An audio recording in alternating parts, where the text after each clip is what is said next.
landbiologie from the Swiss FemTech Program, Tech Forever, and Louise from Station F, who is also leading a FemTech Program. And tonight's gathering is co-organized by our 3 organizations, so it's a great opportunity to have our communities meet.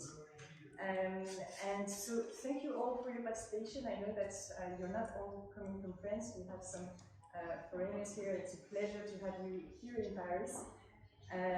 Before I let you know, I'm also going to introduce themselves on their programs. Let me say a few words about 50 Partners. So 50 Partners, it's a leading startup accelerator in France with a unique model.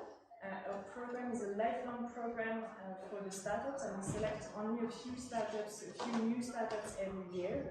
Our mission is to help the startups year after year with maximum impact to develop their company. And the 50 partners, who are 50 successful, experimented entrepreneurs, are at the heart of this program.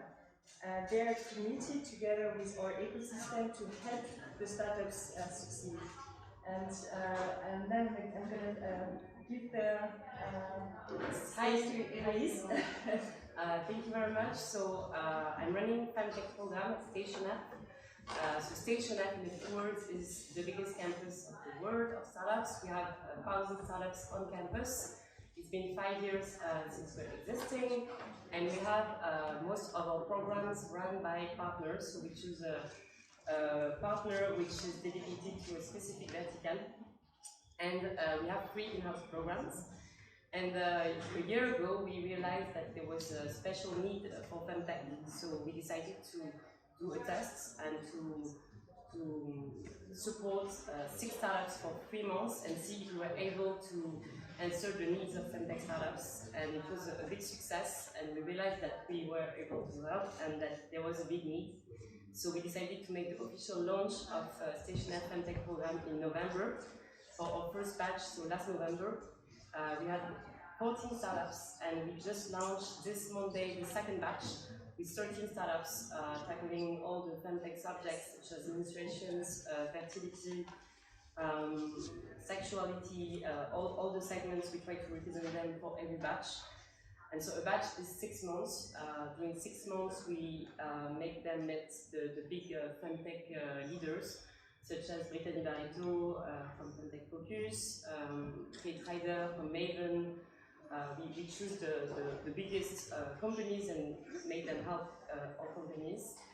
We also have media days, so we choose journalists that are aware of the subjects and make them and put them in front of our startups. And we also do pitch trainings with investors, and this is for 6 months, and we're really happy to be here. Thank you.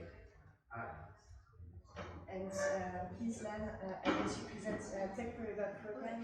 Thank you very much. Thank you, Sandy, to host us for this wonderful event. So, for those of you who do not know us, I will run some slides to present better where we are, who we are, and what we do. So, FemTech, the Tech Forever is a joint initiative from Impli and insurance company called Duplessis. We have our colleagues here who want to talk to them. So this is a joint initiative with a mission to create innovative platform for open to the startup worldwide, and in combination with the large corporates that would like to do innovation for women's health. So for those of you who do not know us, EPFL stands for L'École Polytechnique Fédérale de Lausanne. So it's one of the 2 major schools of Switzerland, and also the Science Park is one of the biggest one, and we're hosting around 200 companies. Now, I will skip why is the trend. You know, everybody knows FemTech is booming, and a lot of investors, lots of investment round, and during these years. So why we, as European FemTech and Duplessis, would like to create this accelerator. So first of all, we would like to fill the gap, because this is the area most of you know it's underserved and also underinvested, and we like to create social impact, because women's health is a matter of family, the well-being of the society, and also the well-being of the company. And by doing so, it's our ways to support women's professional life for their to develop their career, And hopefully within this FemTech space, there are a lot of women founders, so it's also a way as innovation park and also as insurance to support women entrepreneurs. Now, our philosophy is to create this accelerator with 100% equity free. We offer our help with a combined expertise and also network from our two founding partners. But not only we work on the model of corporate and startup collaborations, we invite corporates to send us their experts as a mentor and also as a door opener, so that to facilitate access of startups to build partnership projects with the large corporates. And we also develop a quite network of international network, so as to bring startups to do the roadshow. Actually, the coming days, is all part of our Paris roadshow. We're going to present our project also at the FemTech as well. So our call for project last year has gathered 110 projects from 24 countries, and out of them, it's 67 women founders. And this year, there are even more projects come around the world. We have got 124 projects from 30 international countries, and 80% are women founders. So here's our portfolio of this year, 28, and some of them are here, so you can meet the cohort, some of the representatives of the cohort of last year and this year. So they are here to ready to network with you guys. Regarding the program, we do have a program for early stage and the other one for the growth stage. I won't go into detail, but overall, we want to create a differentiated program to help people to validate the idea for the early stage and also develop business for the later ones. And we also organize quite a lot of community workshop, peer-to-peer, etc. So to build the network and to connect with each other. Now, the outcome of last year is quite satisfactory. The 30 companies we hosted for 9 months, they raised overall 60 million Swiss francs. And I hope this year has as successful as last year, but sometimes it's just by chance. All right, so looking forward, we would like to not only to raise the awareness about FemTech and also to build a community, but we also would like to involve more corporates to develop involve corporates to improve the life at workplace, and also involve more health care providers to validate the idea. And we're focusing more on wellness and also on the well-being of individuals. And we're also considering to build up a data platform. So it's also a very interesting avenue for us to explore in the next class. So we are here. We'd like to connect with you in the Paris ecosystems. So please come to talk to us if you are interested. Thank you very much. Thank you. Okay, so we can now move to our pitch sessions. So we have 8 startups pitching to us tonight. We're connecting the Tech Program, and I think we are starting with Florine.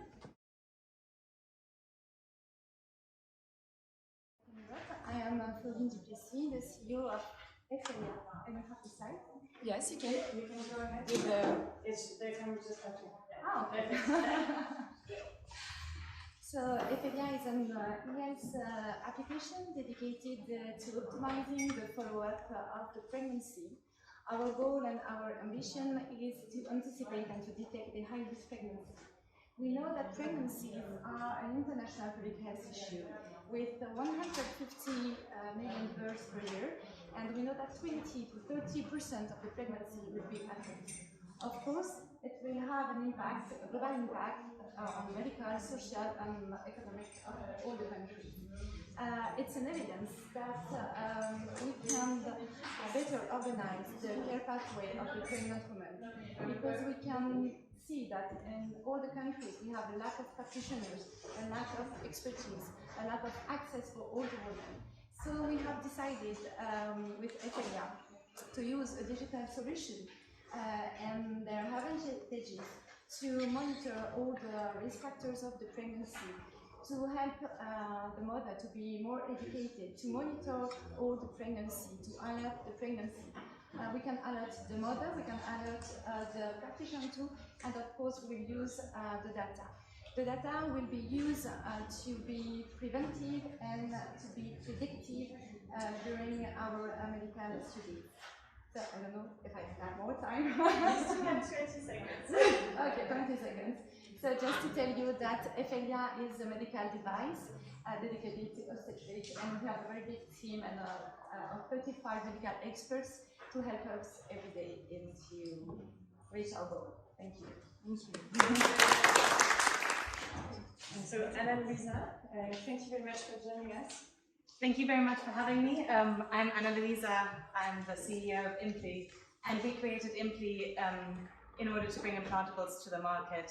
And where we found an application is in vitro fertilization cycles, which is a growing market, of course, due to infertility issues, but also recently there's been a study that was published that in 2035, over 80% of pregnancies in the Western world will be assisted with technology. And what we do is build implantables that monitor hormone levels in the subdermal space so that we can deliver remote healthcare to an IVF cycle, but also collect more data so that we can make IVF cycles more efficient. On one hand, at the moment, during an IVF cycle, a woman has to be monitored every 2 to 3 days with blood draws. We obviously want to reduce that. But on another note, a woman that is 38 goes through approximately 10 cycles during her life, or her lifetime in an IVF world. And that's a lot of stress on the body, but also a lot of time lost for the women. And what we try to aim is by collecting more data to reduce the amounts of cycles that are needed during the IVF cycle. Thank you. Okay, so now we're welcoming PhenomX with Colleen Draper. Here. Thank you. Okay, thank you. So PhenomX Health is a FemTech precision nutrition for women company. And we have a problem. So in 2030, there will be over 1 billion women that are perimenopausal. 700 million of those women will have symptoms severe enough that will affect their capacity to do their work and take care of their family. The majority of them that go to the medical doctor for help will return with nothing. And they'll be surprised to learn they're in menopause. What's this? Does that mean that they're old? But why is this a problem? Why don't we have enough solutions for her? Because we have not invested enough in R&D. So we've invested an abysmal amount of R&D in women's health and even less in women's aging health. And this has created an $810 billion economic burden. At PhenomX Health, we want to change that. So I want to tell you a story. I want to tell you a story about Jen. Jen is a 50-year-old middle-aged woman. She's successful. She has a great corporate job. She's got 3 kids, big house, great life. But Jen doesn't feel good. So she goes to her doctor and she says, please help me. I think there's something really terribly wrong with me. And the doctor says, no, there's nothing terribly wrong with you. You're in perimenopause. And she says, oh my gosh, does that mean I'm old? Because after all, if you're in menopause, doesn't that mean you're old? Now what do I do? Well, unfortunately, she falls into the 75% of the population where there's no solution for her. So she goes home without solutions and she gets on the internet. She starts searching for answers. She finds the PhenomX Health app. She starts tracking her symptoms. She's so thankful to find something beyond her menstrual cycle apps that no longer suit her purpose. So she tracks her symptoms. She learns, you know what? Nutrition has something to do with this, but she had no idea. In fact, 50% of the women that we've actually surveyed had no idea nutrition could actually help menopausal symptoms. So she goes to Whole Foods. You know, Whole Foods in the US, huge supplement aisles. She's in the women's health supplement aisle. She says, I'm going to get some supplements and I'm going to make my nutrition better so I can feel better. She's immediately overwhelmed. When she finally finds those supplements for menopause, how does she know that they serve the symptoms that she has, when in fact there's over 34 symptoms associated with menopause? She goes home, she puts her symptoms in her PhenomX app, and she remembers there's a subscription for personalizing her nutrition. She uses the PhenomX app, she goes back to the store, she selects her supplements, Jen feels better. She chooses better diet choices, she feels better. She tells her friends. Am I out of time? Yes. Okay, so this is what we're doing at PhenomX Health, a great talented team. I'm Colleen Draper, CEO and founder of PhenomX Health. Thank you for your attention. Hi everybody, so I'm Paola, CEO of Vulvae. Vulvae aims at creating digital healthcare solutions for women that suffer from vulvar pain. It's 15% of women today, we estimate, that suffer from chronic vulvar pain. What it is, it's any feeling of discomfort or pain that one would feel in their vulva, the external part of the female genitalia. I precise because not everybody does know that. And it covers different pathologies: vulvodynia, vestibulodynia, pudendal neuralgia, vulvar lichen, and most possibly you don't know anything about this pathology, nor do doctors, nor do patients. And that's the problem. These pathologies are unknown because there is a lack of research, lack of expertise, lack of training, especially of midwives and gynecologists, and there is also enduring misconception about sexual health and sexual pain. It makes the medical pathway very difficult for women, on average 5 to 7 years before a diagnosis, and at least 50% chance of relapse after long years of treatment. Yet, the medical sector, I really believe, forgets one thing today. It's that most of the knowledge exists and it's in the end of patients. Women are fed up and exhausted to wait for a solution. So they are trying things, they are taking things into their hands, and they are exchanging and creating knowledge together. At Vulvae, we want to harness this knowledge and turn it into medical expertise by creating the first digital therapeutic journey that's dedicated to chronic vulvar pain and based on user-generated research. We want to do science for patients, with patients. And to do that, we have created first an app to collect and gather data, which will power the knowledge that will be used to create this new pathway collaboratively with the best of both worlds, scientists, medics, and patients' communities, to improve the medical pathway in terms of diagnosis, in terms of treatment, but also in terms of patients' autonomy in their own care. Thank you.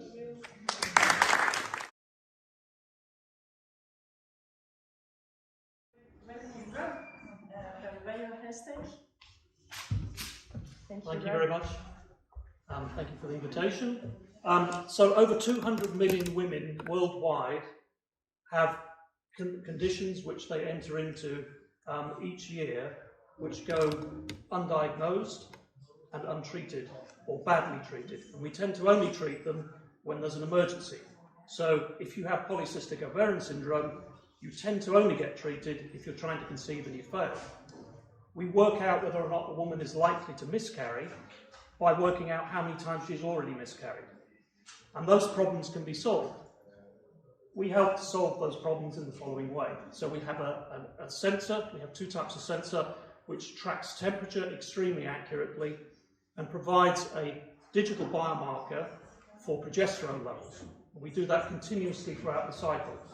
We launched our first product in 2016 and built a business, direct-to-consumer business in fertility, and we're moving now into digital therapeutics, which is why we're here, and we're pivoting into that shortly.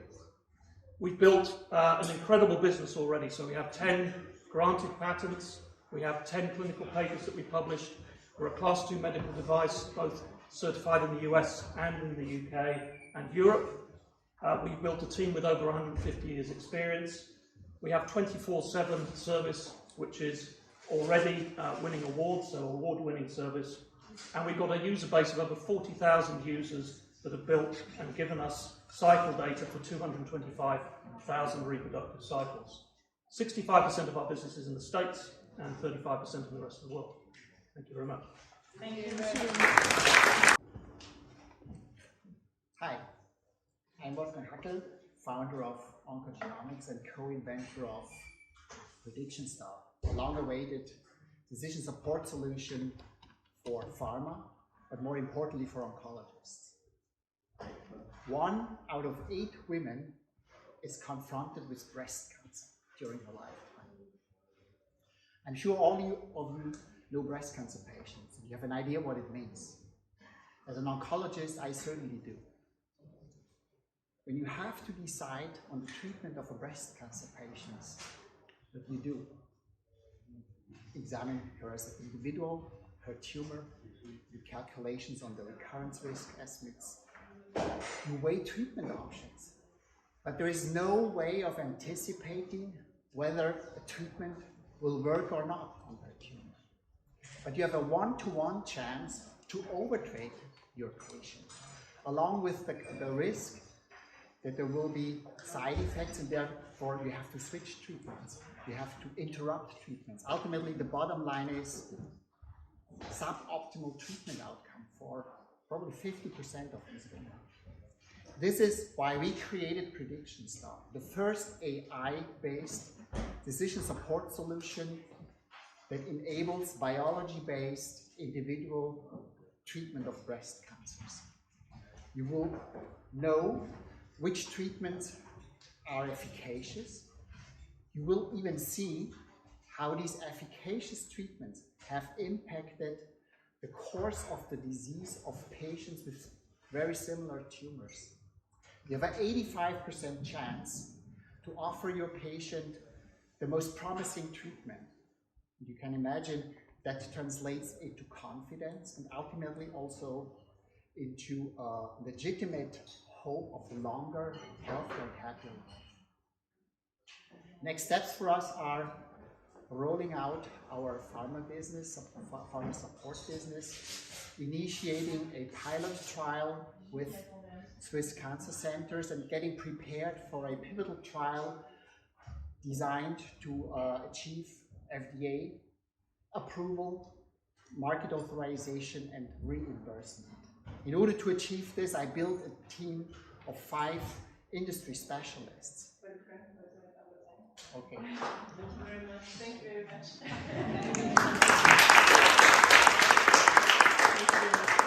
You don't need it, of course. Yes. So welcome to Oana from Proov.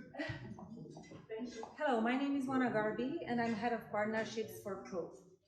Proov is a tech-enabled diagnostic platform that helps track key cycle hormones in urine.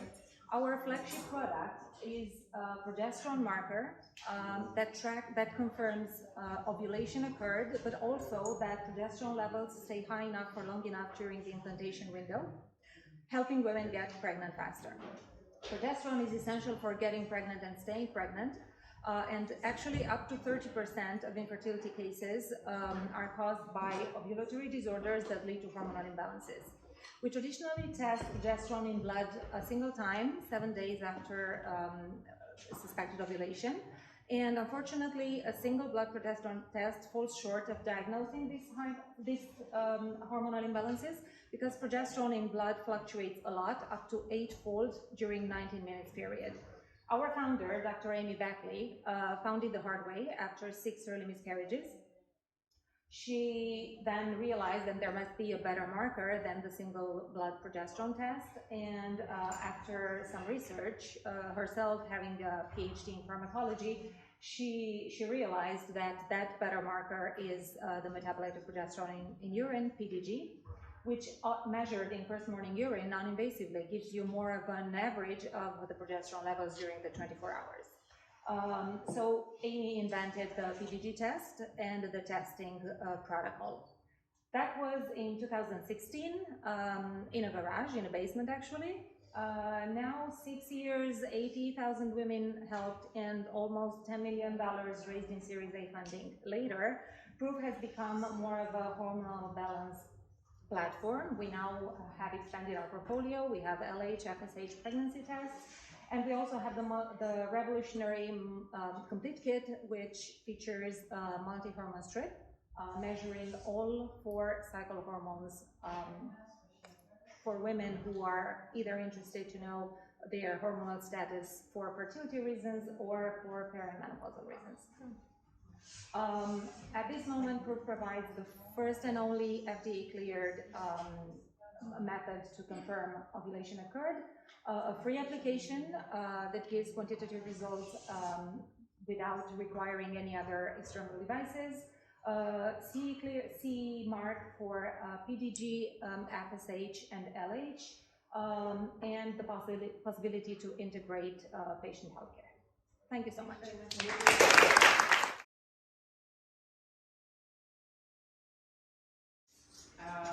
Two of you already presented themselves, but we also are with Caroline from Freya. Caroline, maybe you could say a few words about Freya because we didn't hear it. Sure, it's funny because we are at the time where we are sort of shifting our proposition, but I'm going to try to summarize. So we are an app who aims at enabling everyone to better understand and protect their fertility through better and direct access to healthcare professionals. And also, we not only want to help people to check up their fertility, but also to be better accompanied in their desire to grow a family. Thanks. And we are also with Atlal and Louise, which works also on fertility. Maybe it's a few words. Yeah, so I'm working with Louise, my co-founder. We're working on artificial intelligence in decentralized model for clinics to structure the data of their patients longitudinally from pre-admission to pharmacovigilance when they are taking the treatment, with the goal, with a short-term goal of having a good care continuum and a long-term goal of providing access to insights through their own data for population-specific care. Thank you. Okay, so we're talking about building a strong product user tribe, and it's something that is really essential for commercial success. And FemTech startups may have, and I know they have additional challenges in building that product user tribe. So we're going to first talk about these challenges. So all of you are going to explain what they observed in building the startup. And then we're going to explain the solutions that you found to build these challenges that you met. Maybe Colleen, you want to start? Sure. Explain about just the challenges and then we're going to table for the solutions. Okay. Well, the challenge that we face with the FhenomX Health app is bringing women back, because there's so much value in their self-monitoring to really understand if they respond well or not to their nutrition therapies and change accordingly. And then we get that data that we build into our AI algorithm. So that's our challenge that we see, is having the repeat visits to our app. Okay, and do you know if it's due to lack of knowing from women their body, or do you know what it's due to? So our app is just a prototype right now, and so I think we need a little more information to really understand what the cause would be. I think more the point is, how do you make it exciting enough that she feels like there's enough information for her every day to come back and track her symptoms. You know, there's so many other things that are going on in her world. It's a busy, dynamic life. So how do we bring her back and not take too much of her time? Caroline, what did you notice building Freya? So I'm sitting very humbly today because we haven't reached yet. We aim to do that in September, and I'm sure we are at the tip of the iceberg in terms of challenges. But so far, I think there are two things that we find quite challenging. The first one is to identify who our user tribe is, because, so for example, we deal with fertility, and we might think that everybody wants to know about their fertility. It's not the case, and our idea comes from our frustration as patients, but not everyone wants to do a fertility checkup, for example. So if you look at the research, fertility checkup in France, the number of research is very low, but we know that people have some other needs that are related to fertility, and so the challenge is to identify those needs, to make sure that we meet these needs. And also, fertility is not a question of demographics, so you might think that any women aged 35 plus or 30 plus wants to know more about their fertility, but actually it's more a question of mindset and very different people with very different profile might be interested in our service. So it's real work to identify those people. And also in terms of reaching them, communication-wise, it's challenging because as any FemTech startups, we have to suffer from the census of Soire. I don't know to say that. On Instagram, because we deal with uterus and everything related to uterus is political. So we have to have a political conversation, but obviously some people disagree, and it's a challenge. Yeah, actually, all the FemTech startups have to face this censorship. Could you notice on which word, on which word you were censored? So for example, so on two aspects, so we encourage, we are pro-choice, so we talk about fertility, but we support women who want to abort when they want to abort, so this is one political topic. Also, we want to encourage everyone in their, and support them, everyone in their fertility journey. That includes gay people, and not everyone likes the idea of a gay couple to have a child. So these are our two main issues. Well, okay. Still progress to do. Okay, do you want to go on and explain about your challenges? Oh, sorry. Yes, for Efelya, the challenges, the first one is to make the difference between pregnancy health app and not just a well-being app. For sure, all the pregnant women are used to be face of a lot of well-being app, and it's difficult for her to understand that we can monitor the follow-up of the pregnancy. We can help them every day between 2 consultations with their practitioners. So we need to make all the notoriety, I don't know if it's the name in English. Awareness? Well, awareness, okay.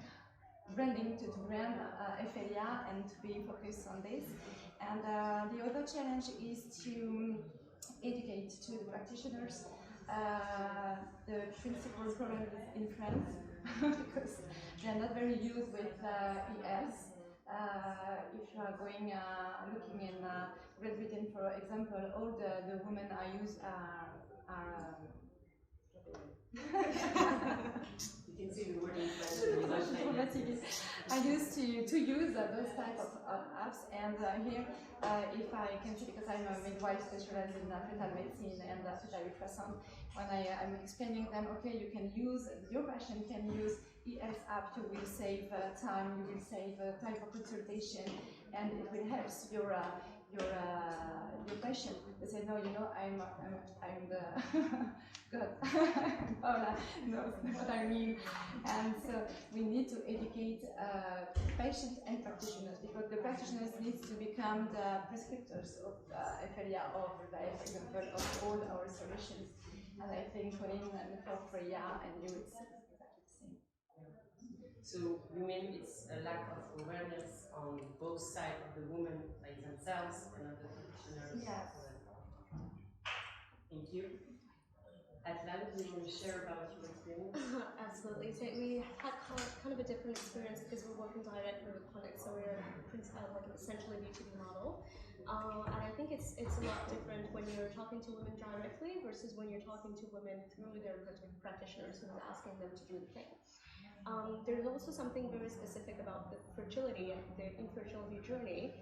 It's kind of similar to cancer in the sense that it's desperate.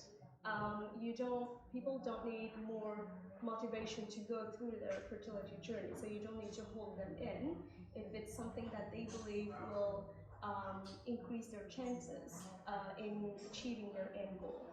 So in building our user tribe, we have had challenges that we did not expect, which was that first we thought, because we were initially B2C, that we were going to have a hard time getting women to use apps. We realized that that was not the initial issue. Then when we went B2B, we thought that we were going to have a hard time getting doctors on board. And then we realized that that was not the issue at all. Our current issue with users is not the lack of users or the lack of trust or the lack of data or tech, especially in fertility, because I think in the FemTech sector, fertility is one of those things where you don't really lack data. It's one of the things that where you have longitudinal data that is available, that is country-specific, that is very regulated. It's one of the few spheres where you have that amount of information. So our issue is the people who want to use it can't, because, especially in France, we have a major barrier with existing software. So that needs to be interoperable with existing software in clinics and hospitals. And the other barrier seems to be, if you're working directly with doctors, is how do you scale for this to work no matter what the user is? So if I'm working with a Spanish clinic and with a French clinic, they have a very, very different way of approaching the patient. The patient herself or himself will have a fairly similar experience in the sense that they will have the same tests and they will go through the same process. But the doctors will have a very different way of viewing things and acting on things.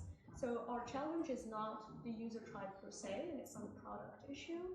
It is an issue with fitting into existing tools that don't necessarily always want you to work with them. And the other challenge that we face is that even if doctors want your product and they really, really want to use it, they may not be the ones who have the decision power to do it, which is very different to when you're talking to a B2C client. So it stands out of data and product, and it just runs into regulation and politics at some point. And so with that transition, how do you tackle all these issues? What are the main you found to... I guess we just pray. No, we're very early stage. So the way that we tackle this is that we talk to other founders who have gone through the same issue, and we try to figure out whether their barrier is something that has now been lifted, because a lot of founders, especially in the fertility sector, who are also usually women, have kind of paved the way for us to make it easier. So they've had a harder time so that we could kind of have an easier one, but it's not yet a very easy one. So we ask around, and then we try to make sure that we how can I say that? We act on what we can act on, and we try to change little by little the very, very root of the issue. And the very, very root of the issue is not something that can be always avoided. Sometimes you just need to bulldoze through it, and to bulldoze through it, I do think that we need to gather together as founders to do that. We need a little bit. Yeah, we've talked about that before. Okay, and Colleen, we were talking about the censorship issues. What is your strategy to avoid sensitive topic? You use special tricks and... I don't really have a solution except like putting all these topics in stories instead of posts, for example, so it doesn't last. But so you still engage with your community, but then it's not like printed. But otherwise, no, we don't have any solution, like proper solution, and we don't want to compromise on that, unfortunately. So you just use another word, or yes, we try to have very positive messaging, such as it's not that we are against the pro-life people, for example, but just we encourage women to make their own decision. You know, this kind of framing sentences. Okay. And you were saying that you had a need to sensibilize more doctors, users, and everything. Yes. Do you have plans of marketing? Like, what's the... Yes, of course. For the vision, it's easier, of course, because we are targeting them on Instagram, Facebook, TikTok, because they are millennials and they are using the tool every day or every hour, some of them. So yes, you need to put marketing, and it's exactly like you. It's easy to have fashion on the app because they are very interested in the app. But we need to be focused on the retention. You know, to use the app and to return on it, and because we need for them it's of course very important, but for us it's important because we are collecting data. And with the big data, we will be more performant after, so we need to do it. And for the practitioners, you know, it's education, and it's exactly the same challenge of you. When you try, they have a lot of programs, and you arrive with a solution. You have made studies on it, and there is no way. You can use the app, all the app, but you know they want to stay on their background, and okay, I was used to do this and to do that, so you know, it's like so we need to educate the practitioner. But it's not. It depends on the country. Yeah, I guess. It depends on the country. Yes. And do you think there should be, I don't know, education for young people? Yes, I think for the practitioner, for the patient. For the patient. For the patient, yes, of course. But I think the new generation of women, they are completely different. They are very engaged. So for this young generation, I think it would be easy. We can target them and educate them, and to make a lot of information. And for the practitioner, I think I would like to go into the university, like this, baby doctors. And I think that we need to engage them to use digital tool and to sure. And you, as you are a doctor, do you think you have more credibility saying that you're a doctor working in women's health? Because sometimes you were saying just before that you can be mixed with a wellness app instead of really something working on health. Do you think it's something that helps you convince your public? Definitely. And I'm a scientific doctor, not a medical doctor, and a clinical dietitian. But yeah, I think it definitely helps because it's perception. It's perception of credibility, and it's that sort of stamp of approval on what we've created, that there's something real that people can trust. Yeah. Yeah, actually many startups that we saw in FemTech want to have doctors around medical or not to have like the stamp of medical, and it's the question to expert. Question for that. I don't have the answer to it, but do we need the stamps of doctors on the FemTech sector for our end users or for the other stakeholders that are not our end users? Yes. Yeah, but maybe mainly for the stakeholders, no? Because I do think that patients usually are not good to look. So, okay, how many papers does this person who is building this company is doing? What's the advisory board? Yeah, true. What's the medical committee like? I do think that most of the users are not really looking at that. So, whose value is it bringing? Yeah, and I think when we launch like a new service, we tend to think, oh, we're going to revolutionize healthcare, and we tend to prepare healthcare practitioners on the side, but actually we need to invite them and involve them as soon as possible, because they have the knowledge, and you need to be integrated in the entire healthcare ecosystem anyway. So I think that there are ways like this. Yeah. And I have to say, I find in nutrition, kind of, you know, the pendulum swings all over the place in nutrition in terms of how people believe that we should use the science of nutrition. And so it actually helps me a lot to have the credentials, because I'm talking about integrative nutrition, and I'm talking about things that are not necessarily conventional. And I actually feel comfortable talking about them because I've studied the science. But I also, it's a little bit of, because I know I'm playing in a little bit of gray space that's not medicalized. I'm staying away from the medicalized space because there's too much politics, and I don't think that's where we actually achieve the best nutrition for people. And about the new generation that is way more aware, engaged, do you use influencers, or do you use people to bring your message, to bring the force of your message? For me, not yet, but yes, we would like to use the help, but it's very difficult. I think we need to choose the best one, because we don't want, because we are supporting women in health, you cannot make your confidence with all the influencers. You know, they can't speak about fertility or menopause or pregnancy or at-risk pregnancy, and after just giving their opinion on the last bag of this brand, I don't know. Yes. So, you know, so it's difficult. And we don't have influencer only in FemTech. Just to hop on what she said. So I've been watching a lot of videos now where there were YouTubers that I was following that did not have children and now have children, and it kind of has become a whole lifestyle channels where they involve a lot of like their maternity process. And a lot of them now are doing reviews on the apps they use during every stage of their process, which is becoming more and more common, and it's gathering a lot of interest. And it's not necessarily, so usually it's not a paid partnership or any type of influence, but a lot of them are now going through the FemTech space and exposing the FemTech space where we didn't used to have that before. Yeah, and I recently discovered that there are some talent agencies specializing in medical influencers.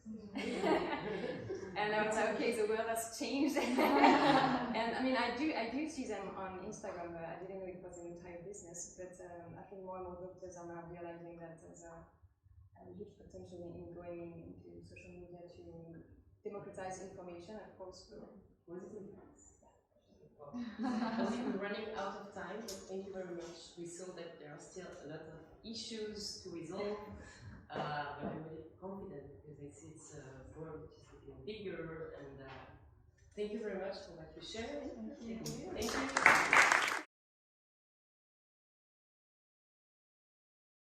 So this panel is about the different go-to-market strategies from the lifestyle product track to the medical certified product track, and we know there are different challenges ahead, and I would love to hear about your different experiences and the hardships you're encountering or you have already encountered. And maybe before we dive into the topic, maybe Wolfgang, you can say a few words about wounds, and also Paola about Emagina. We heard earlier with the pitches, Rob and Paola. We have two Paola tonight. That's beautiful. Yes. So maybe I let you, Gonzague, say, yeah, or Paola, about Emagina. Hello, so I'm Paola. Emagina, it's an hardware, medical device hardware connected to the heart. So it's an inflatable balloon who helps pregnant women to train for delivery. So it's very important because I don't know if you know that only 20 women of first time to be a mother, pregnant women, have an intact pelvic floor during childbirth. So 80% of them have damaged pelvic floor, so due to episiotomy or suture tears, and it's very painful and difficult to live with, but during childbirth, but also after, because it creates a lot of medical issues like sexual problems, urinary leakage, and a lot of things. So thanks to Emagina, we are aiming to is 20% of intact pelvic floor to more than 60% of intact pelvic floor. So it's a big deal because it will help a lot of women in the world, and helps also as professionals to be with the women and to help them during, during and after childbirth. And we are to be medical devices. Yeah, we're going to dive into the detail of where you are in the product track. Wolfgang, maybe you can introduce Wound. Women. Sorry. Hi, so my name is Wolfgang, and Womed is a HealthTech company, and at its core, our technology is a novel material which was designed for temporary intrauterine use to, and among many things, to deliver drugs directly to the uterus. So we're focusing on uterine pathology with an angle on infertility and endometriosis. And our first product is, to make it simple, is a device using this material that is some sort of band-aid, right, for the uterus, post interventions in the uterus to preserve fertility and avoid one of the main mechanical cause for female infertility, which is called intrauterine lesions, which is vas scarring. And then we have a pipeline of products, and our lead candidate right now is a product that delivers NSAIDs, so anti-inflammatory drugs, directly to the uterus to reduce the inflammation of the endometrial lesions and reduce pain. Thank you, Gharbi. So it's really interesting because we have 4 very different startup companies on this panel with very different products. And before we talk about the challenges along your product development track, I'd love to hear where you are now and what type of product you have now. Is it a medical product? Is it a class 1, class 2? And maybe you can explain what that refers to, because I'm not sure that all our audience know what these different product classes mean. Would you like to start, Rob? Sure. So we have a range of class 2A medical devices. They are class 2A because they either enter into the body and stay there temporarily, or you make diagnostic results which have a consequence as a result of them. So both our sensors that I talked about are class 2A products.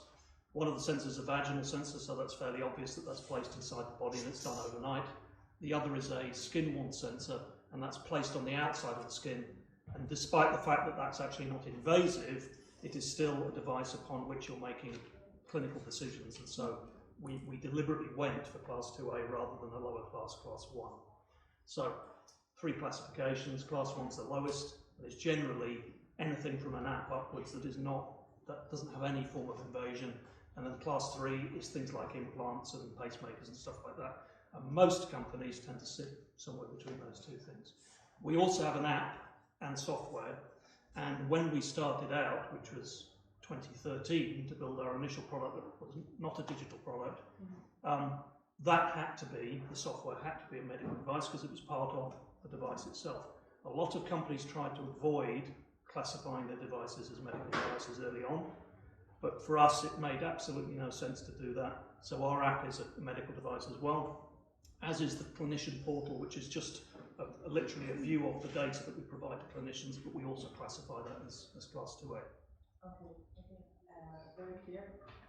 Paola, so with your device, Emagina, you're also a medical device. Could you also describe to the audience what class this product is and why? Yeah, I have not, because it's not my main subject, it's my CTO subject, and in English it was a very difficult subject. I know we added some challenges. Very few days, so yes, but yeah, Emagina is 2B medical device. So, like you, we have an app, and it's also a medical device. But it's a medical device because it's an invasive device, like you said, and we transfer in real time data through the hardware, through the app. So, and we can also visualize in real time the size of the balloon inside the body. You remember our hardware, we put the hardware inside your body and to inflate the balloon. So it's why we are 2B. And it's exactly the same as you. Even if we can, we must be a medical device, but we want to be a medical device because it's very important for us to reassure the patient, the customer, the woman, and also the health professionals. Yeah, sure. To ensure the safety first. Okay, so let's move to the Vulvae. I'd love to hear also where you are now, and maybe also what plan, what is your next step maybe? Yeah, because we're quite early stage compared to your company days. We've created Vulvae 1.5 years ago, and for now we are only a life-size product, and we are a digital product, not a physical product. So that's also a big difference. What we decided to do is take a different route than going directly into medical, because it's one of the first things my FemTech Program coach last year told me. You don't have baseline to propose a treatment for chronic vulvar pain, because today there's no consensus internationally, so you can't really do something. So first I was desperate for one night, and the next morning I said, okay, so let's approach this another way. We will build this baseline. So we took the B2C side and lifestyle side of the product development first to build this baseline, and this is our main first objective. We work with doctors to validate that what we put in our lifestyle products are not crazy or far-fetched or not validated medically, but we don't aim at having a medical device right now. This is rather down the road, because we want to improve first the knowledge we have about the Yeah, that's very interesting, and I think it's a nice connection also with what we were discussing in the first panel. There's some work also to do at the medical knowledge level, and I think Florine was talking about going to medical universities. I think that's a hard work, but yes, I think this is also joining your issue you're presenting here, and probably having less regulatory constraints, maybe also an advantage for this first step. It's easier to develop, and going back on training, we are certified as of today to train, to do trainings. Okay. So that's also one road to market we are doing. We mentioned the importance of embarking with us medical professionals, and this is one way to do it. So we want to educate them on vulvar pain with our specialists, like the board, of course, that's not only me. And so we will produce our prescribers of our solution through our solution. Okay, very interesting. And Wolfgang, I think also you have different steps for your product track, different products also. Yeah, different products. Yes. So yeah, we mentioned the first product, which is a device, a band-aid for the uterus. That's a class 2A, so relatively low risk. But whenever that should be straightforward, except that when you move from one geography to another, they don't necessarily look at it the same way. For instance, when we started discussing with FDA, they said, oh, adhesions, we heard about this, there are some adhesions elsewhere in the body, and we've seen some products there that did some very nasty things, so we'll just put that with them and you're high risk, right? So it's like, oh no, it's really different. So that's just a story. So that's for a device, so we don't have any digital component and then of course when we move into drugs, then we're registered as pharma, as basically you need to go through a full product life cycle, going through all the phases and all this to eventually an FDA. Yeah, and this is something you will start a bit later on, right? And we're putting the groundwork to start soon enough. Yeah. Okay. Great. Maybe it would be really interesting to hear about what you already went through to prove and to get your certification, or what your plans are, and maybe you can explain the clinical trials, clinical studies you're planning, and even if you are not a medical product, I'm sure you're also trying to prove the medical impact you can have, and I would love to also hear about what your strategy is. I don't know who, maybe let's start with Vulvae. Yeah, I mean, the most early stage, so maybe we can go forward the next stages. Yes. So what we are currently doing is testing so we built therapeutic programs that are dedicated to giving women advices to help them manage their own pathologies. So we have one dedicated to chronic vulvar pain, vulvodynia and vaginismus mainly, and one dedicated to urinary tract infections. And what we do is that when they enter the program, we have devised the questionnaire, and we have monthly follow-ups to see and to evaluate the improvement of their quality of life, mostly, and the impact on their sexual life, because what they come to us for is mainly improving their sexual life. When we are clinical validation, that's mostly the spark that makes you say, yeah, I want to change that, I want a solution now because I'm tired of feeling pain every time I have sex. So that's the first way we monitor. And what we do also is help the practitioners we work with to build their in-house cabinet studies. So they are actually conducting, we work with a midwife that has been conducting studies with her patient for 8 years.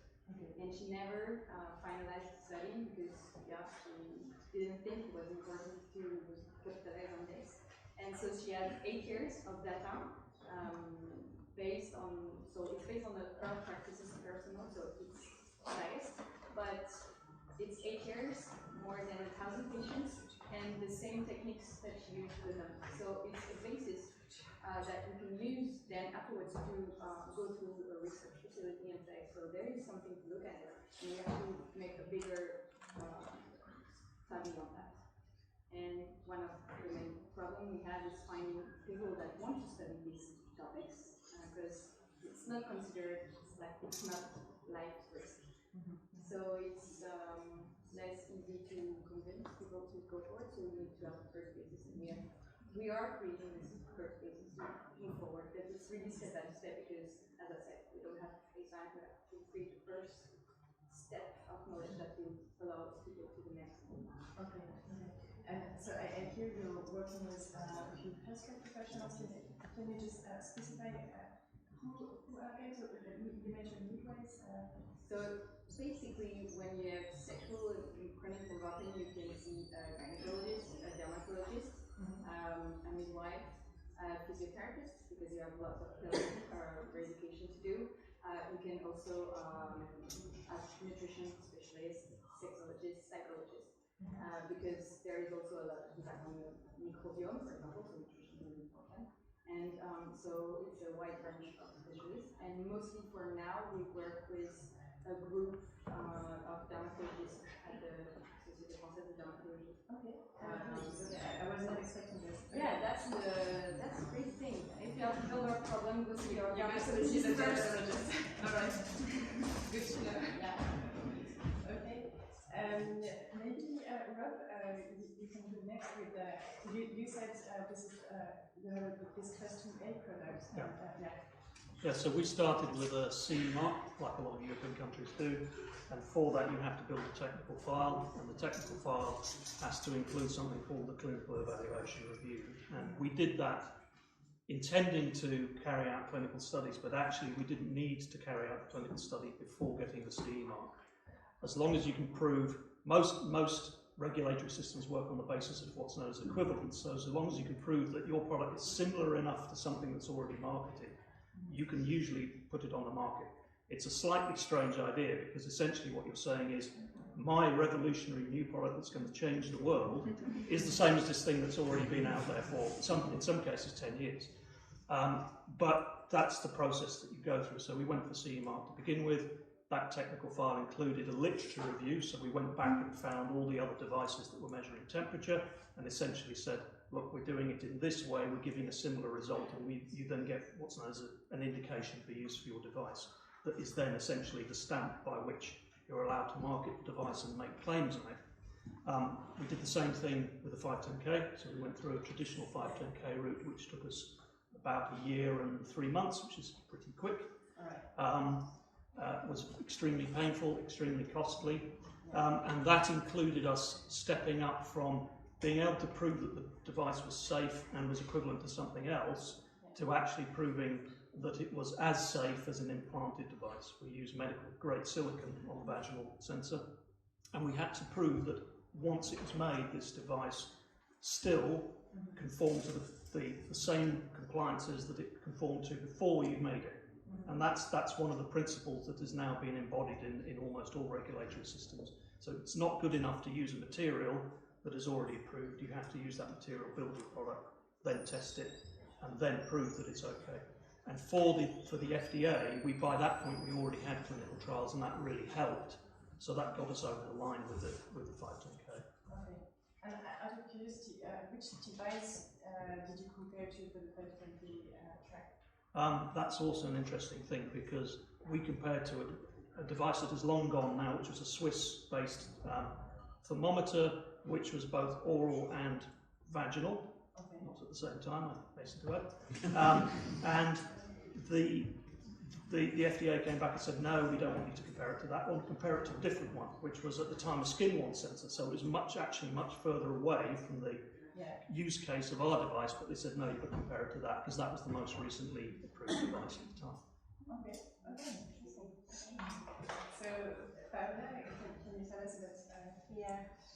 So Emagina was created just 1 year ago, so we are very babies in comparison. But the regulation changed in last year, so now we cannot do what you do. We must have a clinical trial to prove all the things. Our main claims, for example, for us, it's to be sure you don't have Sutter test. And we have other claims. And for us, we build a board, a medical board, with midwife, obgyn, and kinesiotherapist, I think. Physiotherapist. Physiotherapist. And also we have in Italy one of my associates, it's obgyn. Name is Gonzalo, it's crazy. Dr. Melario. And we're really working on our clinical trials now with this board, and we will do a test with practically 60 women in 5 centers, so 5 maternity. And we will launch this clinical trial in October, approximately. And so now we need to do this clinical trial to prove that it's this hardware is safe, like you say, and also after we need to have the CE mark that. Maybe we will discuss about this later, but we're going to run out of time, so okay. Now I know there are many things to discuss on this topic. So right now in France there is only one notified bodies. It's GMED, and there is too much of not startups, companies. So there is 2 years of waiting. So we are thinking to go to other countries in Europe, like BSI. So we will see. But like I say, it's very important to think at the beginning to do all your clinical trial and all for the European regulation, but also to think of the FDA regulation, because it will be when we are started like this, we'll not just stay in Europe. So it's important to think a lot of other things, but it will be in 4 or 5 years, and we have to think all of this right now. Okay. Yeah, it's a long way ahead, but congratulations on starting the clinical trial soon. Yeah. And so, Wolfgang, maybe you can share about your first project. So we're moving up. We were with devices used in the vagina. Now we're moving to the device used in the uterus. But to organize a clinical trial, it doesn't really change, right? So you still want to think about it in terms of steps or more of a clinical program, because usually you need several steps to demonstrate several things, right? You start with safety, and then you move to efficacy in ways at a later stage or in a different indication. So that's really part of the strategy. We think about regulatory strategy, but we also always have to think about how this clinical strategy is going to support the regulatory, is going to support the market access and reimbursement and so on. And so for our first device, we started fairly simply with a plain vanilla safety study where you do a one-arm series of patients. We treated 23 patients who had a fibroid inside the uterus, and we did a kind of surgery to have this fibroid removed. And so at the end of it, we were placing our leaf, that's the name of our product, and had really good safety results. So we published that last year. And now we've moved to the next trial, which is the randomized control trial with women who have adhesions, who can't get pregnant, who would like to get pregnant, and they need to go through a surgery where we remove the adhesions and then we randomize ourselves to placebo. Okay. So that's the adventure we're in right now. Yes, awesome. We're looking forward to it. And maybe to conclude this panel, could you just point one thing that you found was maybe for Rob in your past experience the most difficult thing to go to the certification, or maybe Paola, if it's for what's ahead, where you think you have the biggest challenge? Could you point one thing, each of you? I can't give a convenient answer because I think it's all difficult. But the whole point is it's a process, and you need to think about it as a process. So as you said, you need to think with your goal in mind that I want to market this product in the United States. My trial has to include data which can prove the points that I need to prove to get an FDA 510K. So I think it's about being methodical about it. I suppose the most important thing, if you want one thing from me, is hire a proper specialist that understands in depth and has had experience of doing this in the past, because otherwise you get yourself deep into trouble. We had a full-time regulatory person when we only had 3 people in the business. One of them was a full-time regulatory person. I think that's essential. Okay, so we need to train more quality and regulatory affairs specialists as well. Absolutely. Paola? It's a good one. It's the raising funds. It's really, really hard to raising funds when we are hardware, FemTech, and medical device. It's awful, and but we need a lot of money because it costs a lot. And so right now we are at the end of our first raising, but we still need some tickets. So if you can speak to it. But it's for now, at the beginning, it's a bigger challenge. Okay, that's great. You're preparing the transition to penalty. Okay,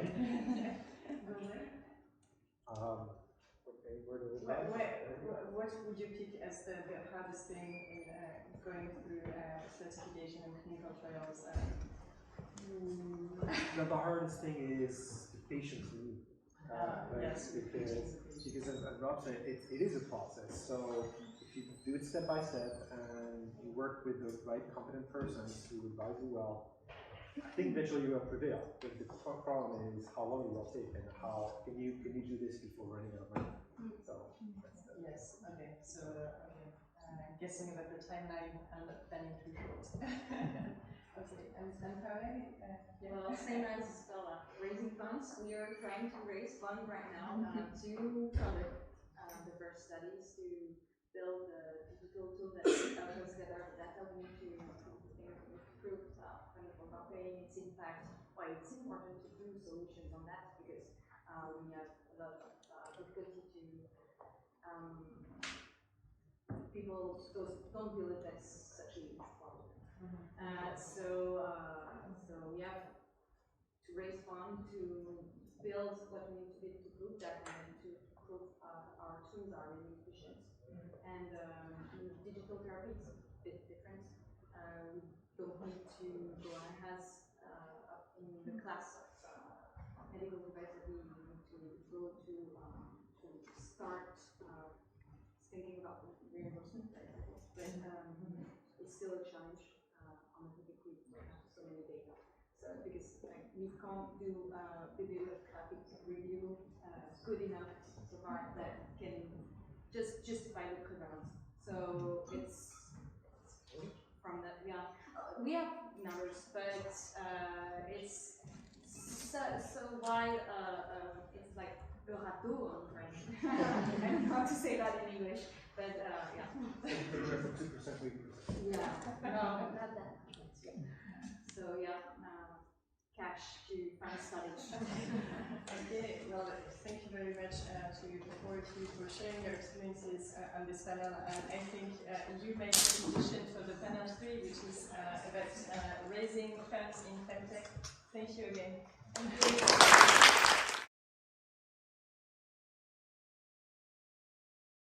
So I'm welcoming Agathe from the 50 Partners team. So hi everyone, nice to meet you all. So as she said, my name is Agathe and I work at 50 Partners. And I'm very pleased to be hosting this third and final panel with three people who are going to join me. Luisa, Mathilde from Oana, and Wolfgang. Thank you. Hi. So we had the presentation. So we had the introduction of Luisa and Wolfgang. I think the first thing we could do is maybe Mathilde give you the floor to present what Oana does. Yes, so Oana is addressing menopause. So every woman goes through menopause and they experience, for most of them, debilitating symptoms during that phase of the life. And so with Oana, we're trying to bring to them digital therapeutics to help them reduce their symptoms and age healthier. So the third panel will be focusing on raising funds. It's going to be mostly very interesting because we have very different projects addressing different segments and different geographies. So yeah, FemTech has been growing very rapidly in recent years. Has brought more investment attention, but there is still a wide gap between maybe the need and funding today. So yeah, we'll be first addressing maybe your journeys in terms of funding, and in the second time, the different challenges that you've met. So yeah, my first question would be, where are you now in terms of funding? Do you have potential growth on? So who wants to start? Mathilde, you want to start, or Wolfgang? I can start. So we already raised a pre-seed round like 1 year ago, and it's soon at our anniversary, so very exciting. And we're raising right now a seed round of 2 million euros to bring Oana to the next step. Yeah, so we just raised an £800,000 convertible note and raising more funds by the end of the year. It's been an interesting journey, for sure. I think someone said it before, it's really tough, especially because you just need a lot of funds. I mean, we're in the implantable space, so our regulatory needs are slightly higher as well. So we are going to be focusing on raising, and I think can't be underestimated because the biggest risk to the medtech business in this stage is funds. How about you, Wolfgang? Yeah, at this stage, we are entirely privately funded in our second year. I'd say this was a relatively easy decision because if you're developing codes, analyzing data, of course it costs, because it's a relatively cheap cost. But it was also just from the perspective that we wanted to avoid a situation where we get diluted too early. Obviously now that we are ramping up for a randomized clinical trial to achieve FDA approval, the situation changes. We are actually talking quite a big ticket. Yeah, it's just the reality that a oncology drug trial is a expensive endeavor. Just to give you a ballpark figure, yeah, 20,000 per patient. This is nothing, yeah, for a registration trial with a 5-year treatment. You probably even pay up to 40,000 to 50,000, yeah. If you take this number, which I gave you first, and these 400 patients that we require for our trial, that gives you an order of the magnitude of the money which we are seeking. We are just preparing for Series A. And Series B, C, A, yeah. Okay. That's B. We often say that entrepreneurs are the ones choosing their investors. So, what was your approach in terms of who did you want to address, to reach? First of all, business angels, maybe that kind of connect with your values, or more VCs. So interesting to have each point of view on that. Sure, we just recently had like a really tumultuous raise, where we pulled out, and I'll just tell you, we pulled out very last minute of the raise because of values in the end, because we found other investors that supported our values more, and I think especially because the time to market is so long, values are so important behind this, and an aligned vision and idea about what the company is about and where it wants to go is really important, and I think identifying that was really hard. We for sure made our mistakes there and had to like rectify that, but I think it's really understanding what you want out of the business and where you want it to go, and understanding that the other party that you're raising from also wants the same, because if that's not aligned, you'll get to loads of trouble later on.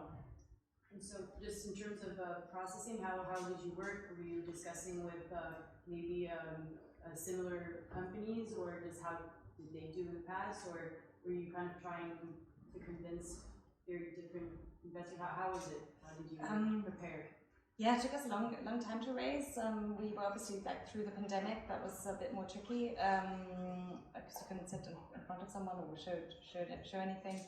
And so we had lots of interactions and meetings, and we actually, got around going with several investors over a space of time, and interacted with them in different forums. But I think it's nothing that happens overnight. It's a process of for us it was 1.5 years, so definitely not a quick one. Do you want to share your experience? Yes, sure. So maybe it's different between the pre-seed and the seed round, and also our business is different. So we're not medtech, so it's easier because it's a mobile app. So financing is different. But for a pre-seed round, it's only people who share your values, because in the end, all you have is debt, your vision, the project. So you can choose your business angels based on do you have this connection of this object? Do they like you? Do they believe in you? So for the pre-seed round, yes, definitely you can choose your investors, and you must choose your investors. And then for the seed round, it's a bit different because you need more money. So, but also at this moment, you can choose like impact fund or the digital health fund, because they will also understand FemTech issues, understand FemTech business, and so it's better to be able to choose their investors. Thank you. Do you want to share a bit, Wolfgang, as well? You've experienced several rounds now, so have you been? You're up to experience one first round. Yes. I can only add what has been said already. So we are also going by these 3 key filter criteria: vision, common understanding of the financials, and of course also the values. One thing I got to understand as an observer from outside, but which we definitely also want to apply as much as we can, is these 3 filter criteria, they are mutual. Yeah? So when it comes to values, it's our values, but also the values of the investors, and for the financial understanding of the vision. I think this is really critical. I personally have seen situations where the alignment in these 3 features has not been as perfect, and there's a chance that at a later stage you're going to create that, because it's almost like a marriage, and you've got to make sure that you pick the right ones on both sides, obviously. And once you decided to raise, did you have in mind that you really need to go step by step, as Luisa was saying. So just kind of saying, okay, we just maybe identifying really what you needed for the different milestones that you had in mind. So how was Yeah, absolutely. I mean, you have to understand what you need it for, right? Because you need to tell someone why you need money. And so I think then you quickly find out which band you play, and you also quickly find out which investors are interesting or which level you can play at. Are angels even still an option, or does it have to, is the VC money, what kind of angel or what kind of VC is out there? So I think that's an important one. So for example, ours is really intensive because we've got laboratories and manufacturers, and we've got a device, and we've got regulatory requirements, and so for us, a lot of investors from the very beginning just weren't even an option. So you definitely have to understand what you need. Thank you. And so, how would you? What would be the most important challenges? How would you summarize a bit the most challenging parts of this journey, which takes a lot of energy and time? Well, the challenge on our end, in our situation, is really that we are not just left to pursue one strategy to bring in the money, venture capital, for example. But in order to run an attractive clinical trial, you've got to make sure that you have an innovative treatment on board. This can only come from pharma. You also need a pharma partner. And a lot of what we are doing is analyzing PhenomX data in a broader sense. So this gets you into this business that you also have to find a IVD MDX specialist company. Our experience is talking to the three partners.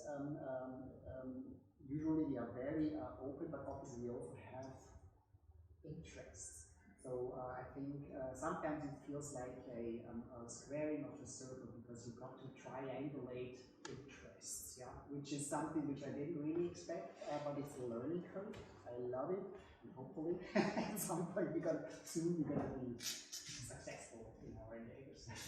So you have the feeling to kind of this role of, as an entrepreneur, educating those investors and maybe preparing a bit the ground for future younger entrepreneurs. Yes, exactly. To give you a specific example, of course, as soon as you engage with a pharmaceutical company, one important question that always comes up is IP situation. Where do you stand? What are your plans? So now we are developing prediction software, and we have proprietary codes. And there's this problem. So if you disclose your code in a patent, everyone else can replicate. But there's an additional problem, reverse engineering. So we even have to be more restrictive, and cannot disclose the input parameters in detail and the output parameters. So that leaves us in a situation where we can only patent protect applications and so on. This requires some work on the side of the people who we are negotiating to help them understand this, because this is completely different in the pharmaceutical world. We don't have this type of things. People are open, we are learning, but it's a process. And Luisa, do you want to share a bit on the core challenges that you've been facing? Yeah, I mean, a lot. it was tricky. I think what helped us the most, I think, because the challenges, there are so many, from finding the right investors to then getting the right deal across, and then agreeing on valuations or agreeing on terms and so on. That's really challenging. But I think what helped me the most was talking to other founders who'd already been through this, and then really aligning with them and saying, how did you do that? How did that end up? Like, do you know any other people who could be helpful for me that weren't helpful for you? And so I think everyone who is fundraising, speak to loads of founders that have already made it, because that was the most helpful for us. Interesting. And Mathilde, I think it's maybe, since PC has been more towards business angles, I don't know if you're preparing for maybe another VCs and everything. Sure. How are you So with VCs it's different because you have to demonstrate that your business is not going to be big, but very, very, very big. Otherwise, they will not invest in your project. So I think everyone in the room agrees that menopause is not niche because all women will go through menopause, but it's not big enough so that there is no demonstration to be done for the business. So you really have to think like, okay, here is my product, but how can I bring more and more and more value to the users so that my revenue will be big enough to enter the VC, and so that's an ongoing reflection for us, like how can you upsell to your users, how can you build the revenue they expect from you. Okay, and the importance of maybe coming to metrics that they're always looking at, and because lots of people are saying they're kind of judging my company as if it was like FinTech, but it's not that easy. Yeah. So today, what would be maybe some tips that you could give to your fellow entrepreneurs who are going in the different segments that you're addressing? Yeah, I mean, I think I already gave one tip before. So I think make sure you get this fundraising side really structured. I think that would help, just because it's so important to any business. I think there's different businesses out there. We, like Paola said before, hit the jackpot of device and FemTech and so on. So you have a lot of challenges to overcome in that sector. I think what helped us was practicing, going out there, not getting discouraged, and constantly amending our story, our deck, our vision even, with what we're doing. And so I think that really helped us to then in the end find the right way of communicating what we wanted to achieve. Because I think at the end it comes down to the way you communicate something so the other person understands what you're trying to build, and that helped us. I think my advice would be do not hesitate to go to networking events, because network is really important. So there are some people in France that are really interested in FemTech and they share the same vision. They will always be happy to help, like to give you some advice. There is like sorority between FemTech entrepreneurs, I would say. So it's really important to like go to networking events, go to the FemTech incubator at FhenomX so that you can meet people that are like going through the same issues as you. So that would be my tip. Yes. I agree on everything that has been said. Maybe an additional advice would be if you start thinking about to approach investors, do a list, two types or two categories. One first category, the preferred candidates, which you really don't want to burn, and the other ones which help you to learn, whether an investor, whether a pharmaceutical company, whether a diagnostics company, they might not be your preferred partner.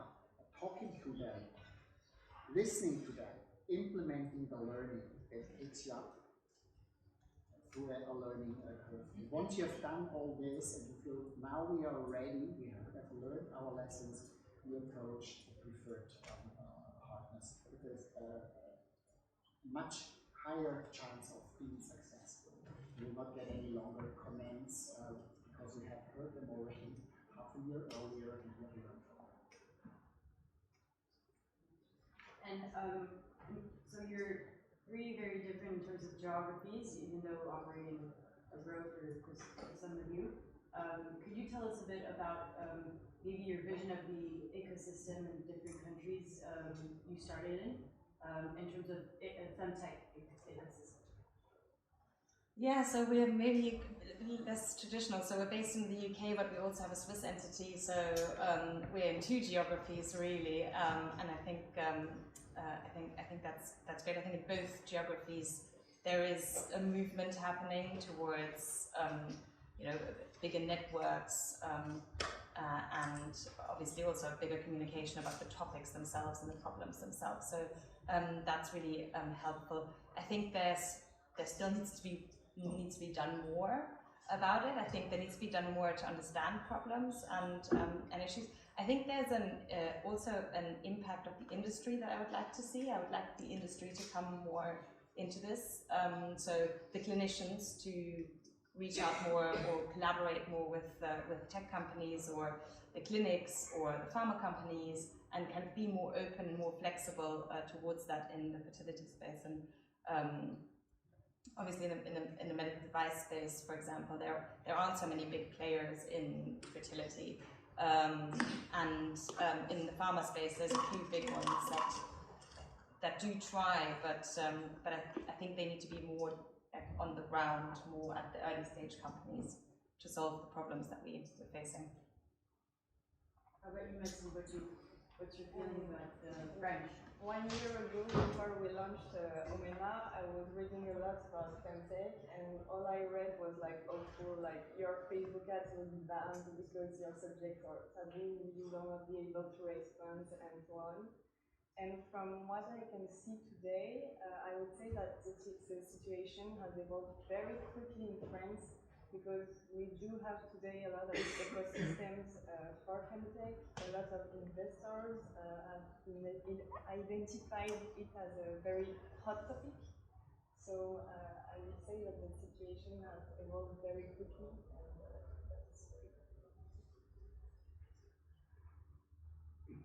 Yes, as a Swiss company or startup, you're in a luxury situation because the Swiss economy is just a great one, and I think everyone appreciates this. I'm also glad to see over the past couple of years also the FemTech concept is making up ground with what you have been saying. Yes, there's lots of more things to do, but talking to the people, I can see that there are initiatives, and in 3-4 years from now, I think we're going to have an even greater economy with more education in there.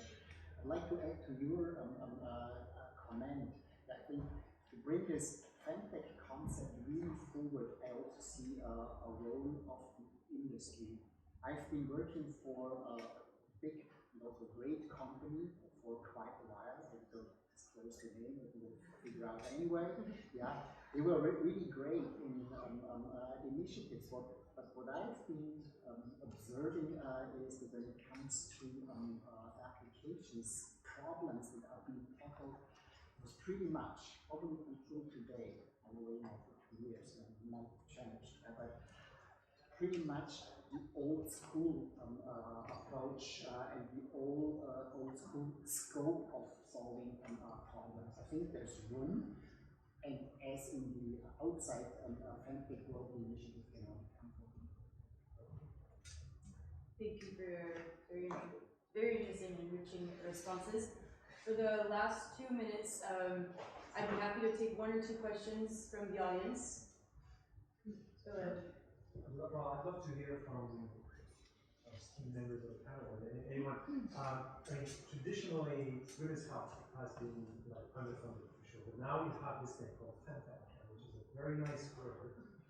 Is it, in your experience, a door opener, or on the contrary, still something that is associated with long-term low return work? Or and that's one question, or maybe for which type of fund.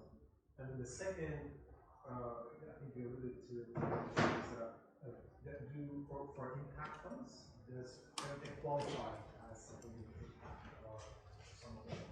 I don't know your experience. From my personal experience, FemTech do qualify for impact funds. For many reasons, I would say, because it's not. It depends on which FemTech you work on, but it's not MedTech because we are building a mobile app. MedTech, but it's different. And it has impact because it's good for women, it's good for society, because there's a health part, but there is also the taboo social part, so it does qualify. And for your first question, I would say that it is a door opener, because you know that in investment, it's easier like to be able to categorize business. So FemTech is a category, and yes, positive one definitely. I actually think that we can be a double-edged sword, and it's a great door opener, of course, but we need to be careful that it's not a bubble, but that it actually builds an industry. And so I think it's really actually the investors, I guess, have more responsibility there, choosing the right investments to make, of really building an industry out of it, rather than just creating an empty bubble that then bursts, and then we have the repercussions later. Because I do think that all the medical spaces, at least from my previous experiences, they do take longer time to invest and to grow, and investments tend to be a lot larger. And so I think like taking all of these learnings that we've learned in maybe other spaces like the cardio space or diabetes space or anything like that, and applying that and understanding our responsibility with the door that's open that we have to face. Do you want to have a word on? Wow. To add to that one, our perspective, our experience, yeah, FemTech, for us, it evolved to be a source of insights which we didn't have before. And believe it or not, yeah, breast cancer is a field that has been researched for probably 50 years, yeah, and if you talk to the big hopes in the area, it feels like everything is done, but the reality is not. But there's another important aspect, yeah. Breast cancer is not just a lesion sitting in the breast of women, it's so much more, yeah, and when you talk to hopes in the field, yeah, they pretty much focus on the academic and the clinical problems. My experience was, once you discuss this topic with women, and there are more and more women leaders in this field, they have a much broader perspective of things, which is important also for us, because aspects of what our solution is offering touches on those, yeah, and the soft parts of breast cancer, so to speak. And it's easier to engage into discussions with people, women who relate to the problem and to the dimensions which are not exactly appreciated by the else. For historic reasons, it has changed, I'm sure, yeah, but it's a process. And no, okay, it's more important to have room for questions. So just to back to this question, I wondered if you, when you pitch your project, your company, do you actually use the word FemTech? Because, for example, I tend to avoid that word and say that we are an e-health company, just because it became so trendy that I fear that they're not going to take me seriously. So, what about you personally? Do you use that word really, or do you use only when you are networking or in this kind of situation? I personally don't. Not because I'm necessarily scared, just because I never really adopted that. I say women's health a lot, and I think that's what I've gone with. I think FemTech just got very hot and just slightly after we engaged with it. So I use women's health, but I do think that that I see kind of a lot of people trying to diversify themselves a little bit to maybe avoid that. So I can see the reason why. I do use it personally, but I think it would be interesting to hear people working maybe on more taboo subject or sex tech, because for them it may be a way to make investors understand that sexual health is health, and so FemTech is a nice word for them, I would say, but in my situation it's not a big issue. I use it. Yeah, we don't the sex tech thing. I was thinking about you. Yeah. That's not useful at all. Okay. Like, sex tech, FemTech, it's the same. We talk about vulva, and as soon as we say the word vulva, like we've lost 50% of the population without our men. And it's so much associated to pornography and not to else that it's difficult, and also it's not well known, and the impact of sexual health on general health is not well known. So when we address this, when we talk about sexual health tech, as said earlier, it's not a life-threatening condition, and it's not taken seriously because of that, because they don't see the full picture. As you said, for cancer, it affects Black and women, and they have chronic pain when they're treated with this kind of chemotherapy. But this is not something that is addressed by physicians. It's like they concentrate on saving your life, which is kind of normal, but yeah, you have other things to manage. And it's seen as a secondary or tertiary problem. So yeah, FemTech, FemTech for us doesn't feel any different because what they hear is over. Okay, thank you. I think we can take a final question and then we'll have the opportunity to exchange all together. Go ahead. Yeah, I just have one question, which is that when you're pitching or when you're generally having any kind of interactions with investors or funds, do they ever realize that it's not just a market, it's 50% of the population? Because I feel like we've been in the fertility is not femtech, because I think that enforces a stereotype. Before we did fertility, we were in generalized femtech, so we were from adolescence to post-menopausal women, and I feel like it didn't really change the fact that investors are supposed to be rational and looking at the size of the market, and not only are women half the population, but they're almost 90% of the health-related purchases. And yet, femtech is still considered to be a moral cause or something that is almost like charity. Do you guys ever have any interaction with investors where they realize it is a market, it's billions, it's trillions of dollars? Yeah, absolutely. We had a first pitch I ever did on this solution. We have had exactly that problem. It's the investor we sat in front didn't realize it was a market and asked us, oh, do people actually need this? And I was like, oh, yeah, we do 1%. Would want to know the hormone levels, but I do kind of see that less and less.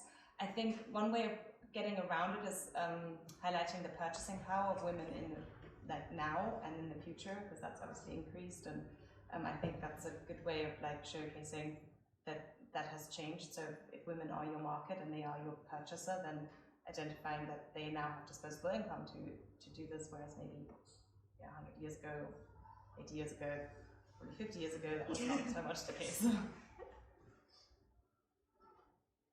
you guys want to share?